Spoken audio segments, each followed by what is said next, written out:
الشعب العراقي متهما جهات لم يسمها بمحاولة زرع الطائفية بين المواطنين، مؤكدا الحاجة إلى مصالحة اجتماعية في البلاد. دعوة أطلقها رئيس الوزراء حيدر العبادي خلال مؤتمر صحفي في كربلاء التقى خلاله مسؤولي المحافظة. العبادي أشار من هناك إلى أنه يريد خلق دولة اتحادية تخدم الشعب العراقي وتعطي الصلاحيات للمحافظات. داعش ليس لها من المتطوعين أعداد كبيرة، عدد المتطوعين تتراجع، عدد الإسناد لداعش تتراجع بسبب الانتصارات العراقية. اليوم الكل ينظرون إلى العراق على أنه القوة الوحيدة التي استطاعت على الأرض أن تسبب تدفع داعش إلى التراجع وتقضي على داعش. إن شاء الله قادرين على القضاء على داعش هنا، ونتعاون مع الدول الأخرى، نتعاون أيضا مع الوضع في سوريا. احنا يهمنا أن تستقر الحدود السورية العراقية من الجانبين. من جانبنا إن شاء الله راح نحرر الأرض العراقية من داعش ونسيطر على الحدود.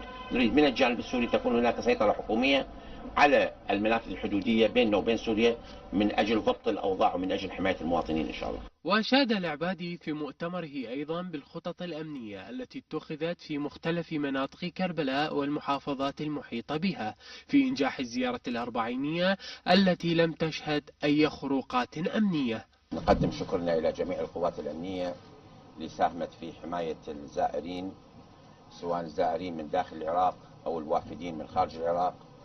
وكما لا يعني أظن المواطنين يعلمون بأن عدد الزوار يصل إلى الملايين، وبالتالي هذا يعتبر نجاح باهر للخطة الأمنية، بالإضافة إلى الخطة الخدمية اللي تقوم بها المحافظة هنا في كربلاء، بالإضافة إلى العتبات، الجهد المدني المهم من المتطوعين. ضرورة وجود رقابة ذاتية من قبل الإعلام إزاء أي إساءة توجه العراقيين كانت دعوة أخرى لرئيس الوزراء الذي رفض التحريض الإعلامي ضد انتصارات الجيش في معاركه مع داعش.